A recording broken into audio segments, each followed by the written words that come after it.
Hello, everyone. Welcome to the Former Players Summer Getaway virtual experience. I'm coming to you live from the Summer Getaway headquarters in Washington, D.C. I'm Andre Collins, and this is the Collins Café. Man, I've got a great show for you. The three players that we're going to interview. I mean, I've known them all for years, but in doing my research, to prepare for this show, there's some interesting things that we're going to find out today. And I'm so excited to have these guys as my guests today. We've been doing this show for a number of years. This has always been an in-person kind of event. We missed the opportunity last year, so I'm really excited to get back on the mic and introduce you to some former players.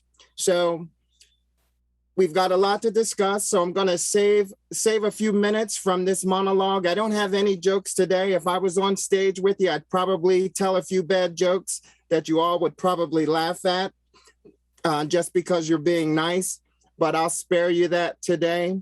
And if I can, I'd like to welcome my first guest to the show, Dwayne Starks. How's it going, Andre? Hey, Dwayne, good to see you, brother. Glad you're able to join us today, but let me give you a proper introduction here. Everyone, this is Dwayne Starks, 10-year NFL veteran, first pick of the Ravens in the draft, Super Bowl champ, and finished second in the long jump in his state in high school. So that was an interesting fact. So if you could long jump, you could probably run. So welcome, Dwayne. Oh, thank you, man. And I like the catch, the Collins Café. I like that, man. All right. Well, thank you very much. So, Dwayne, yeah. So you're born in Miami Beach, just a wonderful place to be born. And you went to Miami Beach High School with so many famous people that had gone to that school. Let me just run through a few of the names for the folks that are listening.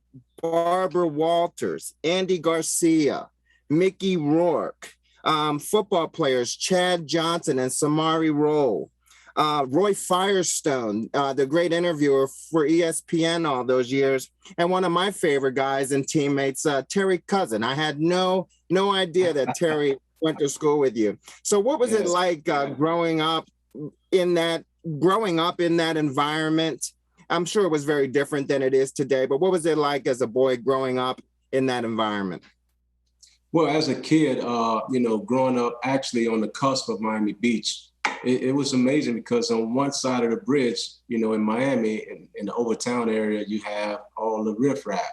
And then, you get a bus ride over or someone pick you up or someone's father take you over to football practice on Miami Beach, Little League Optimists of the PAL group. And you see a different lifestyle. You see Jewish, you see the beach, you see water, you see all of those exciting paradise, and that was just a wake-up call for me to say, hey, how is these two lives different? Why are so many things different at a young age? So, at an early age, I realized what prejudice was. I realized what money was and what money was not, the different communities, that showed the wealth and that did not show wealth. So that was my experience. It was a lesson in itself overall. Yeah, that's a great perspective. But on the football field, together with those guys, because Chad was in school with you, Samari was there with you, Terry was in your class. I mean, did you know it was a special situation when you were competing? Yes, definitely. I played at Miami Beach Senior High School. I played quarterback. So Samari was my receiver. Actually, Samari Rolle was my receiver. Terry Cousins was my running back. I don't know if you knew Terry played running back before he went to South Carolina. And, being around those guys, and we all came from different neighborhoods, and just being able to gel just like any professional athlete, meet other guys from different places. You learn about where they're from. You learn about their culture. And those three guys, it's those two guys right there were from different cultures.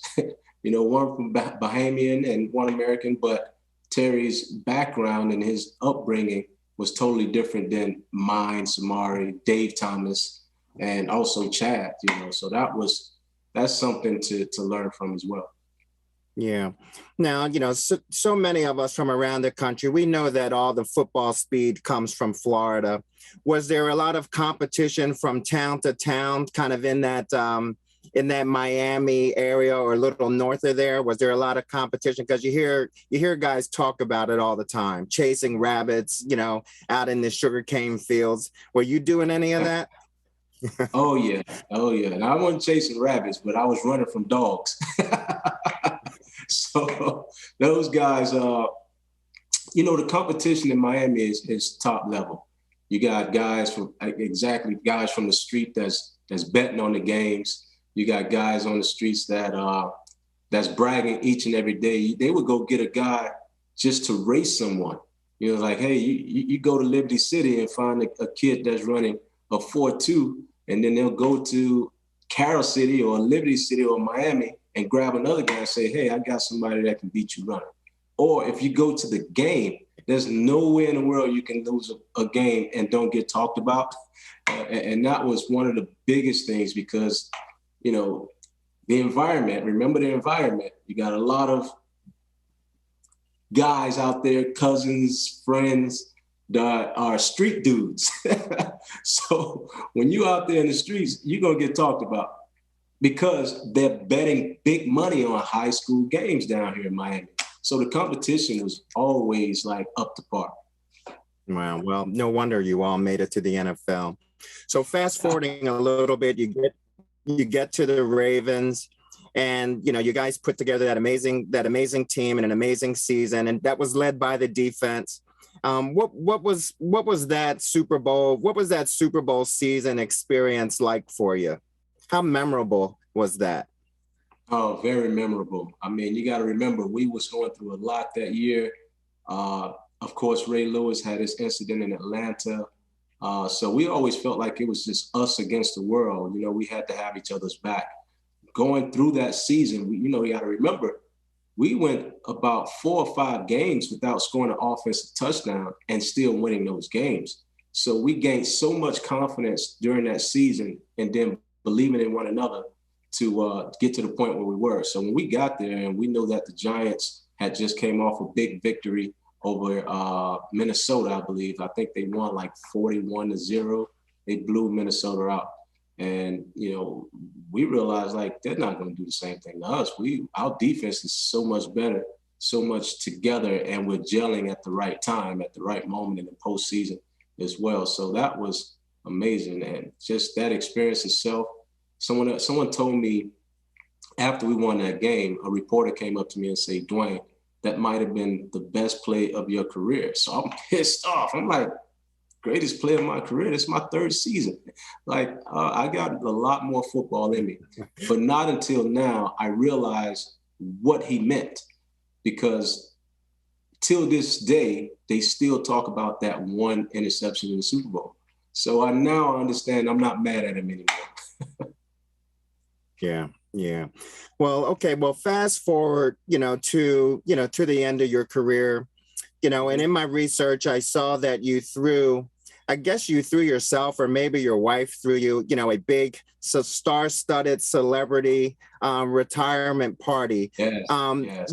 Why did you do that? And then I guess my follow-up question will be, how important was that party signifying the end as you moved on into your transition or transformation from the game? I think, everyone knew me as the player, right? And not everyone knew me for the foundation work that I've been doing, outside of Miami. So what I wanted to do is, not just have a party in the club. I wanted to do a retirement type a comedic tribute. That's what I call it. They kept saying roast, but all of my friends, which were celebrities, Morris Chestnut, Alan Payne, a couple of comedians and close friends, I wanted them all to be there, like to experience this with me, as though they experienced the draft with me. I wanted them to experience the end of my career with me as well. So we went out with a bang, and I'm very happy that I did it. I spent a lot of money on it. I wish I could have it back, but that was an amazing experience. So my parents, I went all the way back to high school coaches. I grabbed my high school coaches, my little league football coaches, and we all were still keep in contact with each other. And I wanted them all there, and that turned out to be an amazing event. Yeah, well, you're doing well in your transition, and you're running a couple of businesses. You know, you're assisting the trust as a trust captain. You know, like you're a connector of former players. But let me just read this to everyone. The mission of your foundation, and when I read this, you know, it really gave me chills. You know, because it speaks to the heart, to ensure that youth exuberate hope and the aspiration to achieve. So I think that's a pretty wonderful thing. Yes. So onto your business. Yeah, go ahead. I'm sorry. No, go ahead. I want to hear the question. Okay, so my next question was, you know, and I'm not trying to be funny. I want to be honest with you. Do people compare you to George Jefferson? No. I've never heard that before. Well, I mean, I was referencing the fact that you run a dry cleaning business. Oh. And I was just wondering if anyone had ever compared you to George Jefferson. Oh no, never. You're way better looking. You know what? They have. Someone had. I was out at my kid's track, and they was like, "Oh, you got a dry cleaners. You want to be like George Jefferson, huh?" I did. That was Kwame Smith. He's an actual former player. I think he asked me that. Well, let me ask you a serious question now. You know, and it's a question that I always ask the players. You know, who has been the most influential person in your life? Oh man, you know, it's not one. I tell you, because what I take from other people is different aspects of their life that I've observed, right? Like I look at a guy like Rod Woodson. Rod Woodson, when it comes to football, he exuberated everything everything that a DB, a defensive back, needed to know how to take care of your body, all of those things. And when I look at business, I can even look at younger guys. I looked at Edrin James. You know, everyone knows Edrin. Edrin was so smart with his money, and he's continuing to learn the business first, right? And I never understood that in the sense of him not moving his money his first couple of years. He didn't spend a dime. He wore white T-shirts and cut off basketball shorts or whatever it was. And I'm like, yo, man, put some of that money over here. You can do this, you can do that. But at the end of the day, he learned the business. He learned financial literacy. He learned a lot of things that he needed to know before he even took a chance with anything. So I respected that. I admire that in him. And we talk a lot, you know, about different business and what he's doing now and what I'm doing. So that's two guys right there. And my father, you know, my father always had smart shenanigans to say, you know, he always had these old school verses on how to move forward in life and old school sayings. You know, I think we all have uncles and fathers like that. So, and he's a pastor. So the way he lived his life morally is what inspired me as well. I was inspired by that. Yeah. Well, thanks for that. And the last question I like to ask all the players, you know, because we've all shared so much of the same experience, but we truly are different, you know, when you get right down to it. So, you know, what has your football journey meant to you? Oh, it's meant everything. I mean, you're talking about someone changing their stripes, you know, changing from where my background was until where it is now, giving me the opportunity to meet different people. Like my dad always said, football is not a career. It's a stepping stone to another career. So I took that personally. So that means that the NFL, where it has catapulted me to be today, is everything. Is everything. The friendships, the teammates that I've made, the connections that I made, even the coaches, and even you meeting you, Andre. I'm calling you Dre now. But even meeting you, the way I see that you carry yourself, doing your business, handle your business, and putting events together, I'm inspired. So, that's why the NFL, although it means not for long, but the relationships that you have and the family that you gain and everything behind it is just forever. Yeah. Well, that's nice. And hey, the journey continues, right? Yes, it does. Yes, it does. All right. Well, hey, thanks, Dwayne. You've always been one of my favorite former players, and you confirmed it here today that you're working on so much and doing such an amazing job. So with that said, thanks, man. Enjoy the rest of the summer getaway weekend. And I'll be moving on to my next guest. Good seeing you, okay? All right. My pleasure, man. And I'll tell all my trust captains out there, thumbs up. Let's keep working. Let's keep pulling these guys together. That's it. All right. All right. Well, hey, that was fantastic. It's good to get to know Dwayne a little bit deeper. And now I'll bring my next guest to the virtual stage. I love this guy. And I always say, and people have heard me say this all the time, God makes football players. And you have to believe in God's kitchen, there's a bottle on the shelf that says Bill Bates. And in that recipe for football player is a little dash of Bill Bates. So let's bring Bill Bates in to the virtual stage. Bill Bates, how are you? Oh my gosh, I'm great. I'm great. I'm just living life. Well, I appreciate that, Bill, but let me give you a proper introduction here. 15 years in the NFL. You played in 14 playoff games. Some of us would give our right arm to play in that many playoff games. You special teams player, defensive player, kick returner.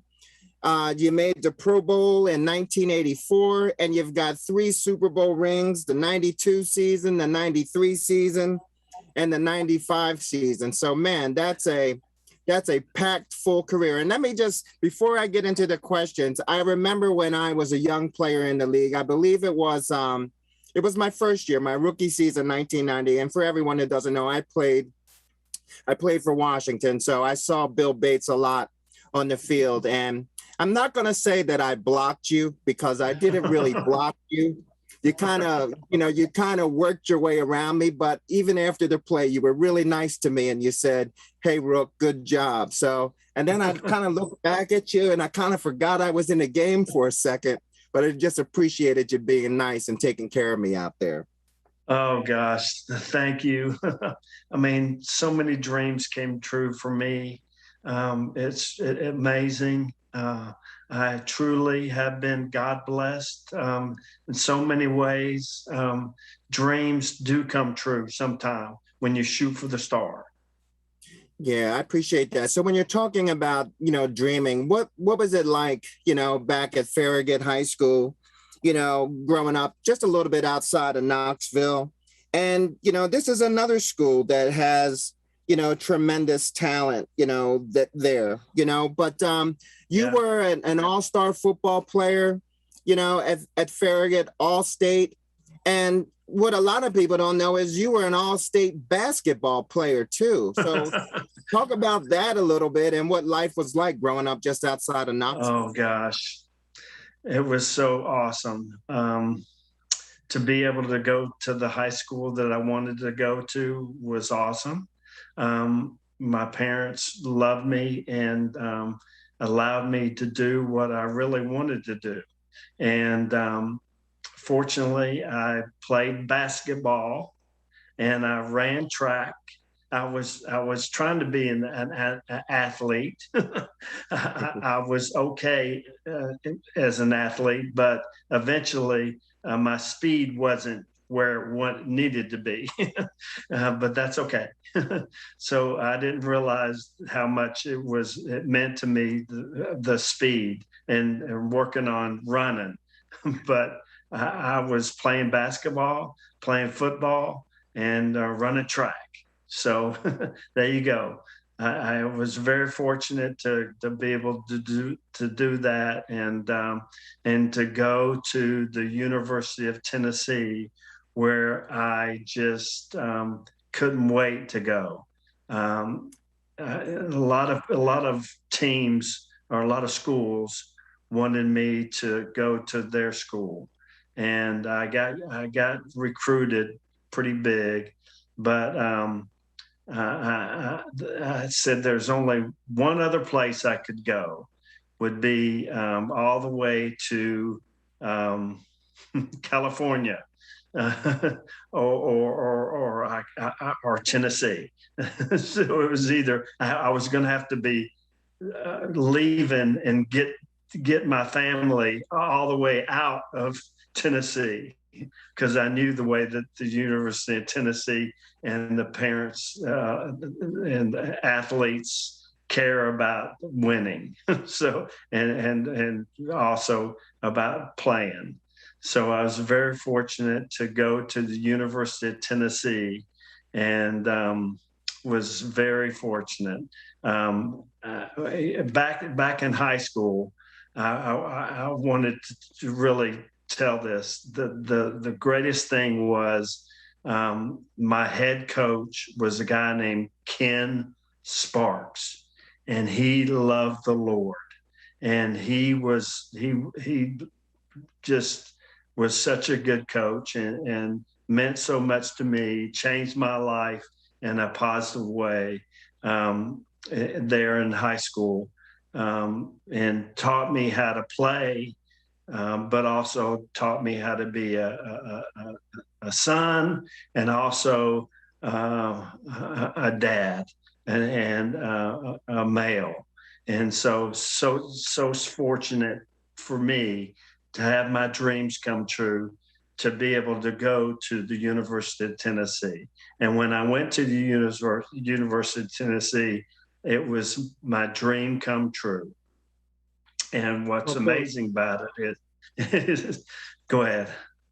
No, I was just going to say, I didn't want to leave Coach Sparks that quick. You know, you have a big family. You are a family man, and you've done so much in the communities where you've been. You know, how has Coach Sparks' influence kind of impacted some of the things that you've done? Well, I hope that it influenced a lot of things that I've been able to do. To have the family that I have is awesome. To be a granddaddy now is also amazing. And so many things happen with my wife. So if for me going to the University of Tennessee to marry my wife that was a cheerleader there at Tennessee, and gosh, what dreams do come true when you shoot for the star. And I'll start crying, but it's so awesome that I met her in Atlanta, of all places, and ended up dating her when I went to Dallas, and also got married. And it's just amazing that my family has grown the way it is. And we had triplets and two other boys. The triplets are two boys and a girl. And so I'm so blessed with such a great family, and so many people have meant so many great things to me in a positive way. Well, that really is the classic football story, the team captain marrying the cheerleader. So yeah. I think you followed the script perfectly. So, talk a little bit about some of the foundation work that you've been involved in over the years. I took a look at some of that, and you do some really special things. Well, I appreciate it. To be in Dallas for such a long time. I've been so blessed. So many people have just helped me in a positive way there in Dallas, in Tennessee, here in Florida as well. What's amazing is that I've been able to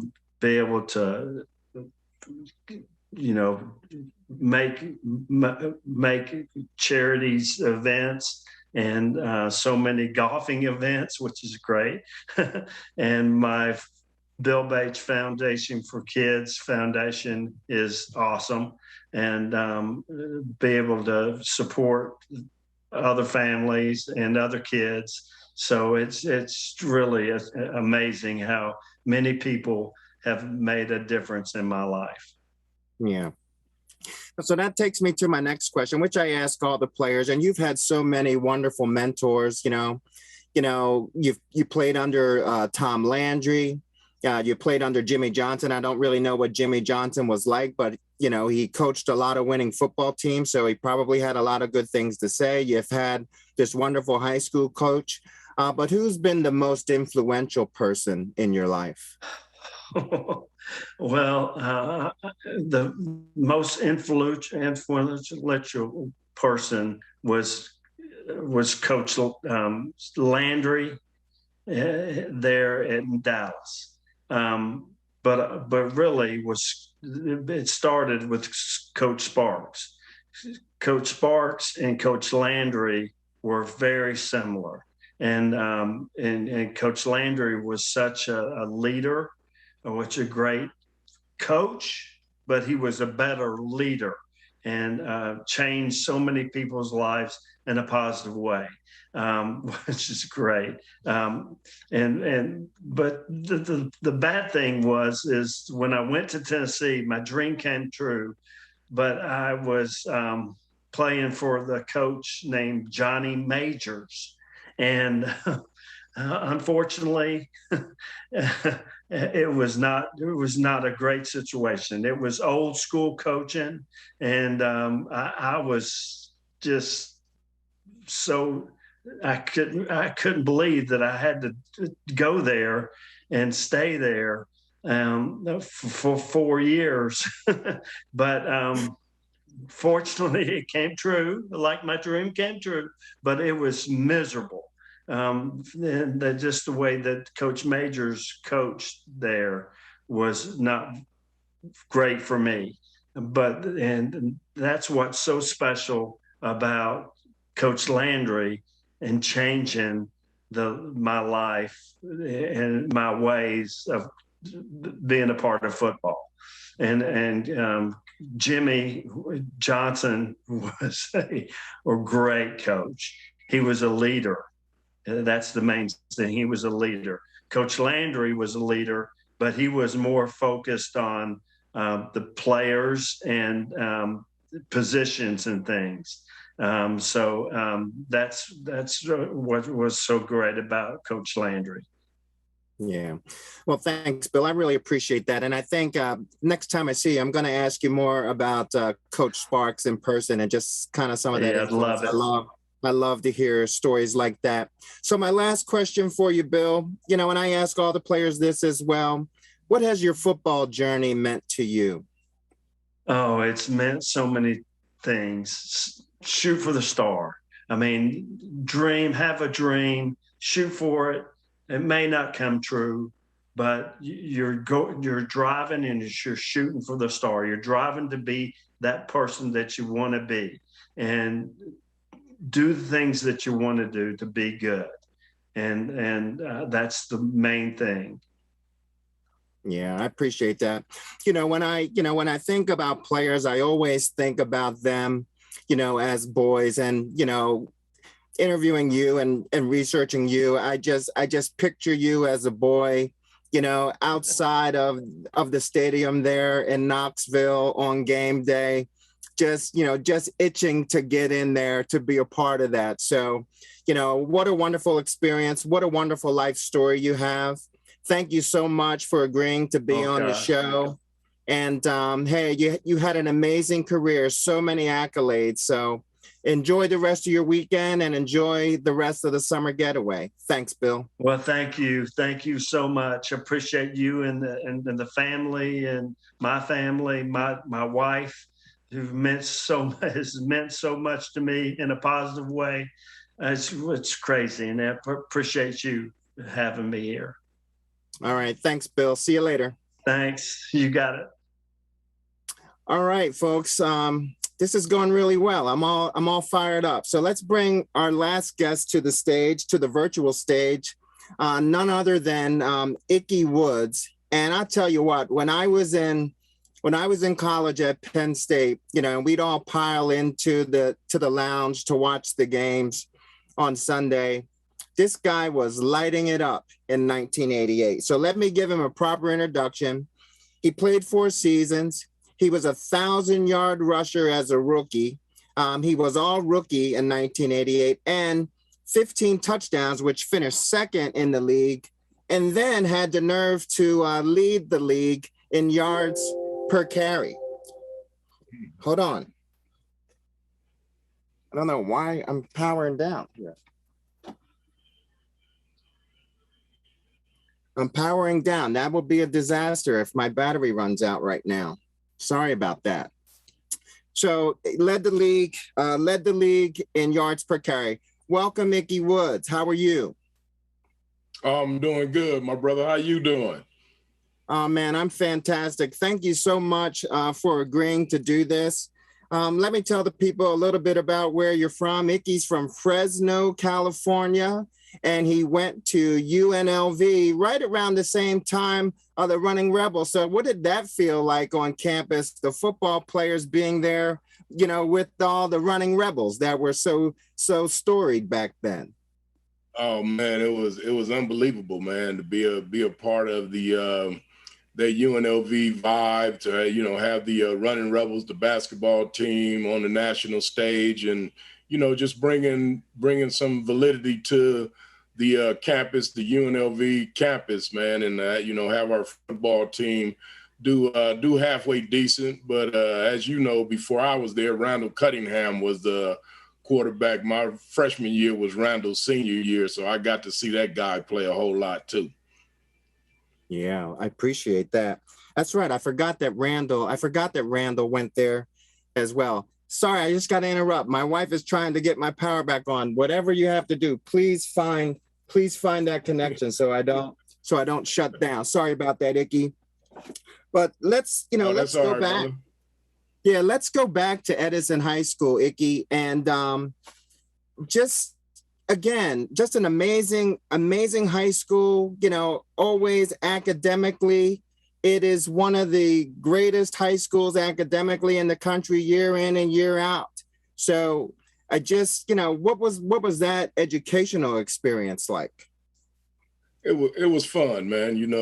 Growing up, they brought in the Prop 48, where you had to do schoolwork now in order to go to college. So it was good, man. The experience was wonderful. The teachers were great.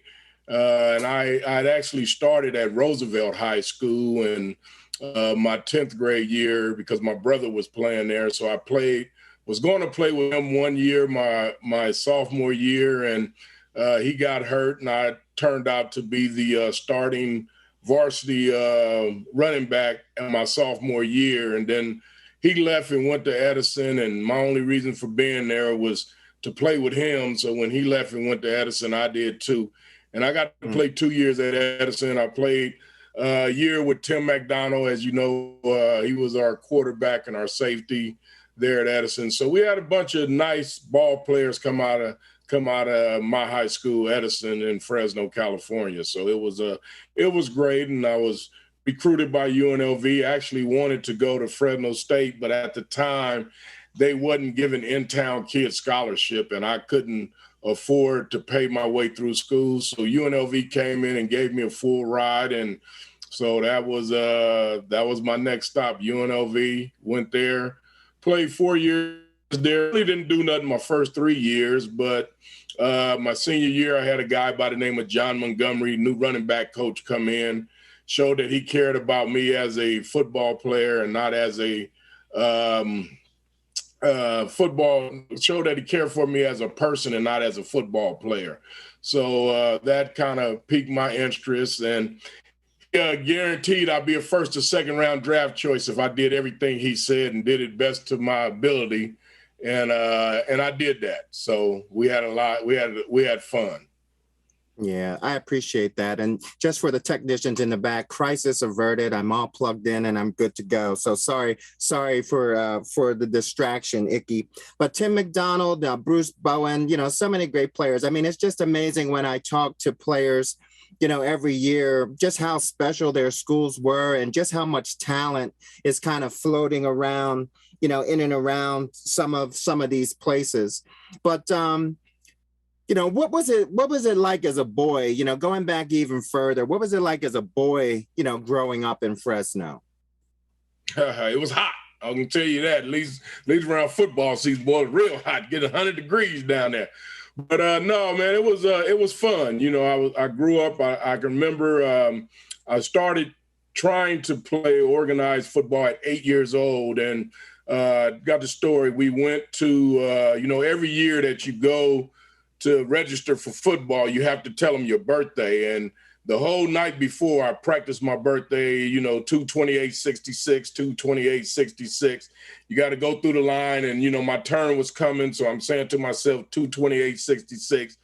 I get up there and it's my turn, and the guy just kind of yells at me, "Hey, what's your birthday?" And it startled me, and I lost track, and I couldn't figure my birthday, man. I couldn't give it to him, so I didn't get to play my eight when I was 8 years old. So I didn't get to play that whole year. So I came back the next year and I was ready for it, and I gave him my birthday and I was able to play, and then the rest was history from then, man. I've always been a big kid. So, growing up, I always had the talent and was blessed to play football, and, and that's what I did.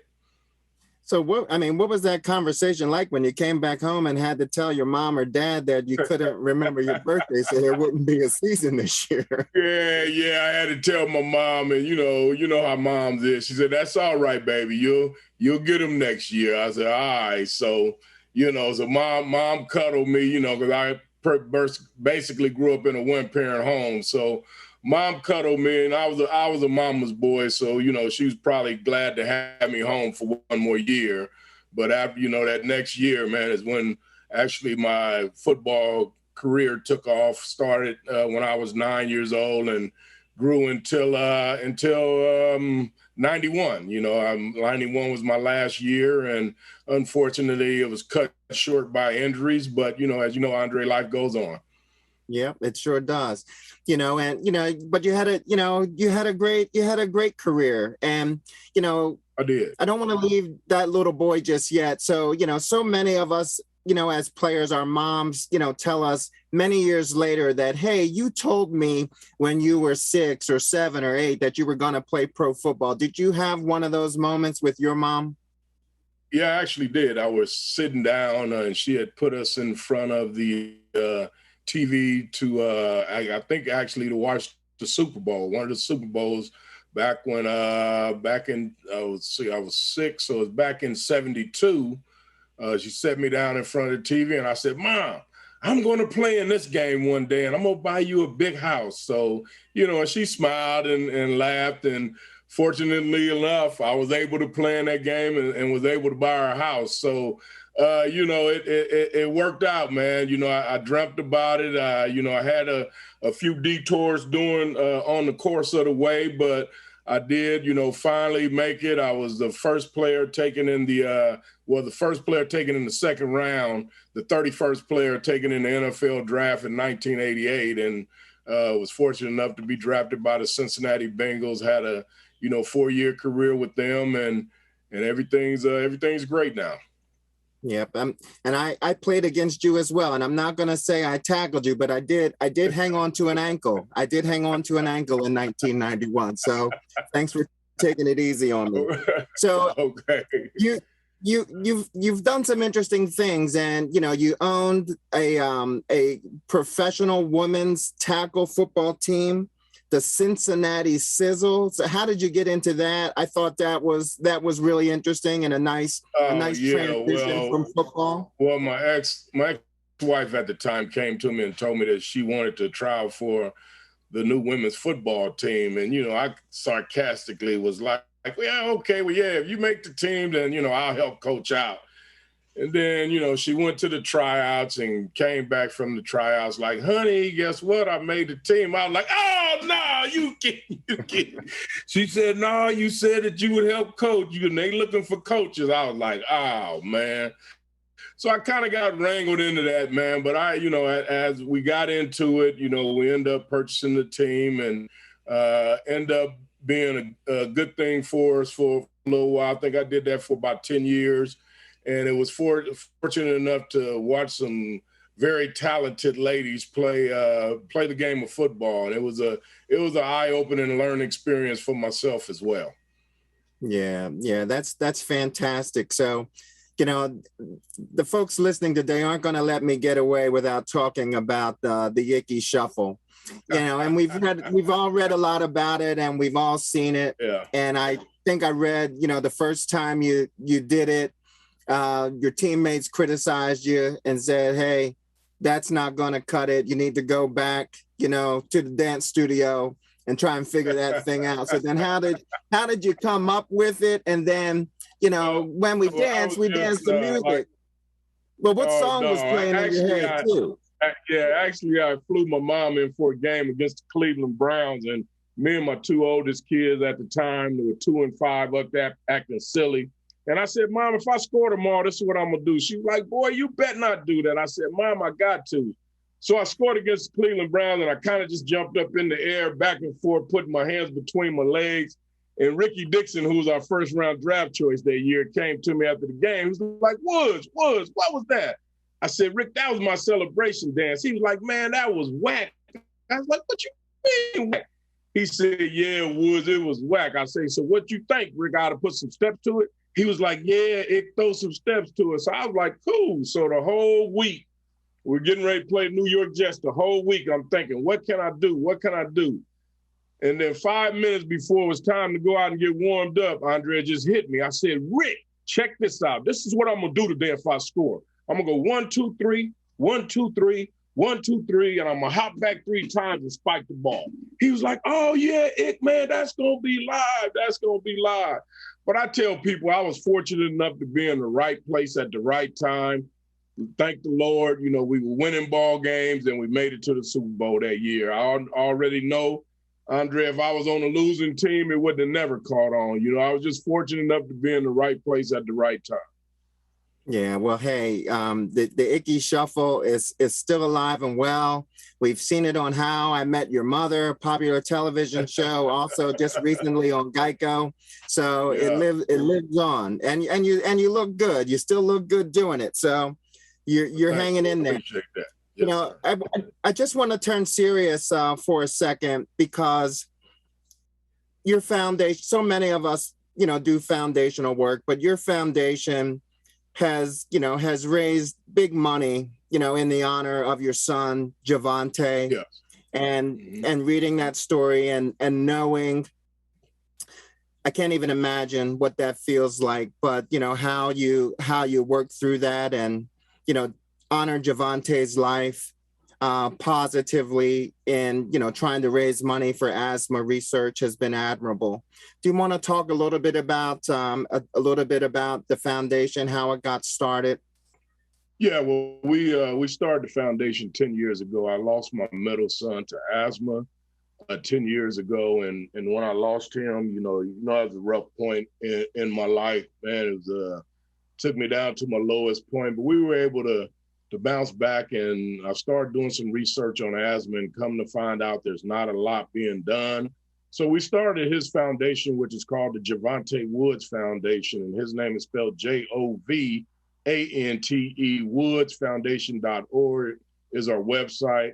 And we've been trying to, what we've done is go out and raise money for asthma research and asthma education, because what I found out is asthma is the fastest growing disease in America, but it's the least amount of money if not spent on finding a cure, finding the best way to treat it. And since 1980, asthma has risen 80% in the kids from the age of being born to the age 19, and a real alarming statistic, Andre, that just kind of blew me out the water, is that 11 people a day die from asthma. And so we wanted to start the foundation, like I said, to raise money for research and education, not only try to find a cure, but educate people on how serious and severe asthma really is. So that's our foundation. Well, you've raised a lot of money, and that's great work. And your middle son shares the same birthday as my middle daughter, January 11th.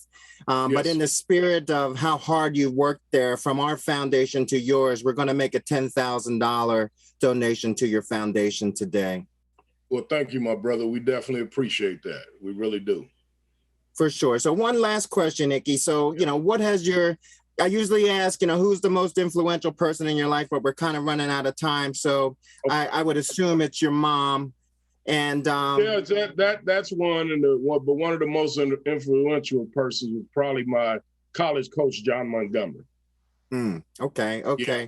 But what, yeah. and then thank you for that. And then the last question, what has your football journey meant to you? It meant everything, Andre. As you know, it teaches us how to get along in life. It teaches us about life and the tools that we need to keep going in life. And so it means everything, from dealing with people, from how to disarm certain situations. So your football career has taught you how to deal with folks in general. And, everybody's not the same. So, you're going to incur some people who you're going to have to handle. And then you're going to incur some people who you can be friends and deal with. So it teaches you all aspects of life, and what you put in it is what you get out of it. Yeah, I hear you, man. Football is so good on so many levels. Well, thank you, Icky. Thanks for joining us. I'm going to let you go. Enjoy the rest of your weekend. Thanks again. Thank you, my brother, and I appreciate your support and your donation. Thank you very much. Okay, hang in there. Okay, folks. Well, we're a little bit over our time. Thanks for joining today. What a wonderful experience talking to these guys. And, I just love these guys. And every time I have a chance to get to know them a little bit better, it means so much to me. And I'm so thankful to them for taking the time to share with all of you. So with that said, signing off from Washington, D.C., this is Andre Collins for the Collins Café.